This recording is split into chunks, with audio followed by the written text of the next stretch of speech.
All right, sorry. So this is the third recording, going along with the third part of your questions. It's the economic and social role of government, chapter 10, section 3. We'll start out down here, Roosevelt's New Deal. All right, during the Great Depression of the 1930s, when millions were suffering and unemployed, President Franklin D. Roosevelt began the New Deal programs. Many of those programs were intended to solve immediate problems and were not intended to be long-lasting. Some of these programs created what is known as a social safety net. That is, a program intended to prevent the economic and social disaster that occurred during the Great Depression. One major program still in existence is the Social Security Act. So that's number one.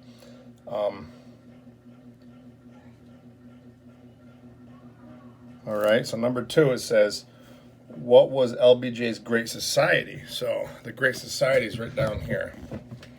The Great Society of the 1960s. So like the New Deal with FDR, LBJ had the Great Society.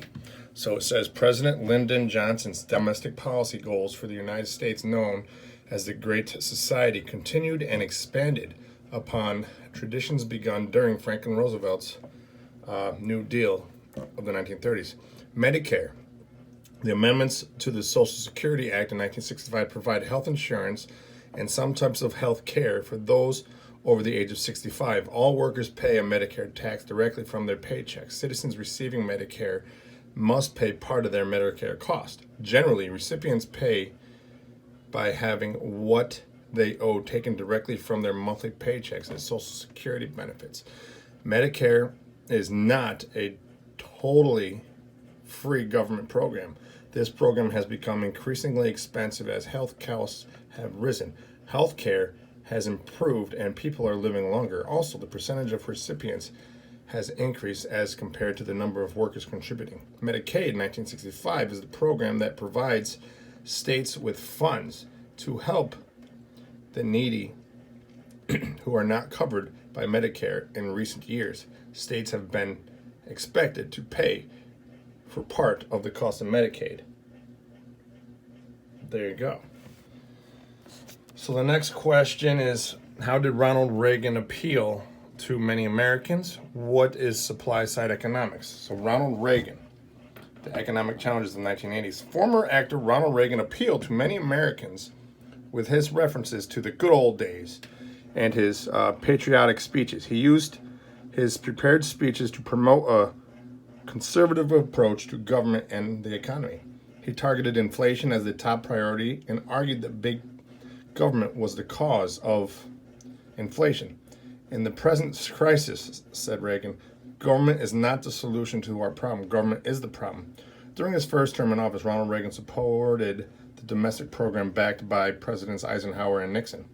Like his Republican predecessors, he supported new federalism, a policy that turned over federal control to some social welfare programs in the state. Then we have supply side economics is part 2 of number 3. Supply side economics. Reagan called for cuts for taxes. Oh gosh, my hand, sorry guys. Taxes on businesses and individuals, especially those with large incomes. The president believed that they would reinvest in more businesses. These businesses would hire more workers and increase the supply of the goods and services. Reagan argued that supply-side economics, or the trickle-down theory, would end inflation without increasing the national debt. His ideas later became known as the Reaganomics.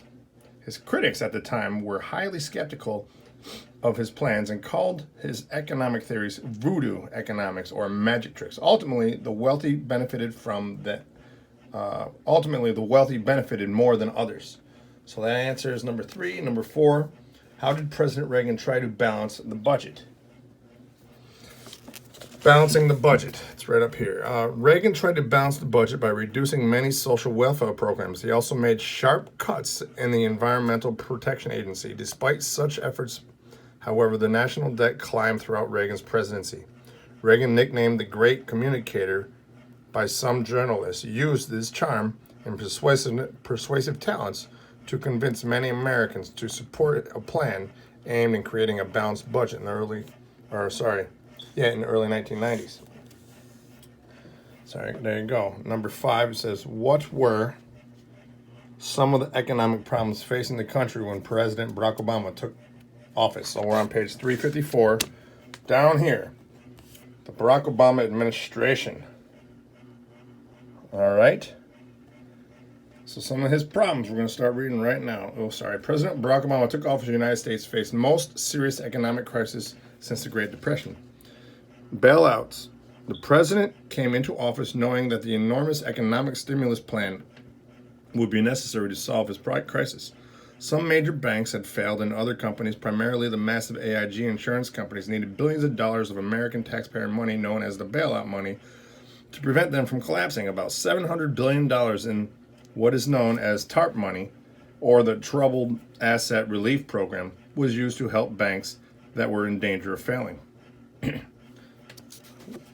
What was the question? What were some of the economic problems? So there's some of your answer. So now we're going to move on. We have the unemployment rate in some parts of the United States were at its highest rate in almost 25 years, between 8 and 10%. Ben Bernanke, and the chairman of the Federal Reserve Board, was called to Capitol Hill several times to explain the policies that the Fed was implementing to remedy this crisis. There was general support for the president's effort to keep the 3 major American automotive companies, General Motors, Ford, and Chrysler, economically afloat. The difference with the money being lent to the auto industry is that it is being paid back to the taxpayers through the government. Other major billion-dollar spending plans have received more criticism. A major sticking point with the bailout funds was the discovery of the White House, Congress, and public that millions of dollars of taxpayer money went to pay bonuses for executives at failing companies.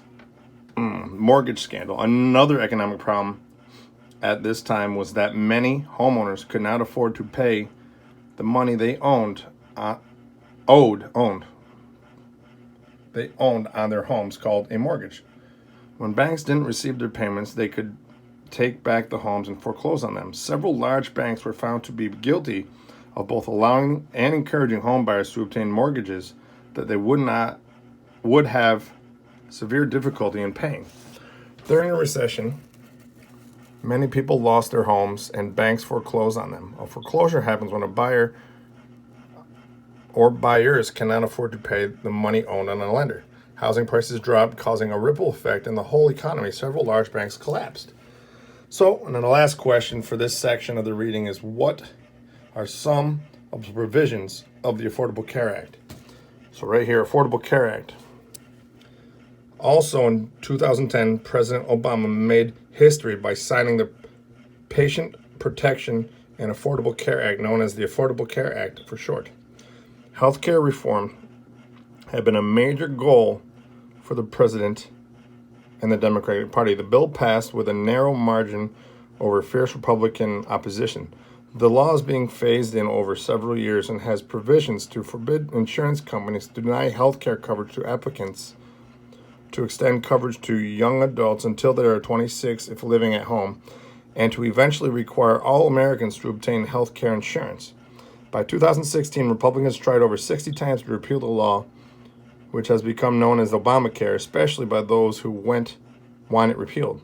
But so far, they have been unsuccessful. A campaign pledge by President Trump was to repeal the Affordable Care Act. As of spring 2019, the president has been unsuccessful in getting the majority of Congress to repeal and replace it.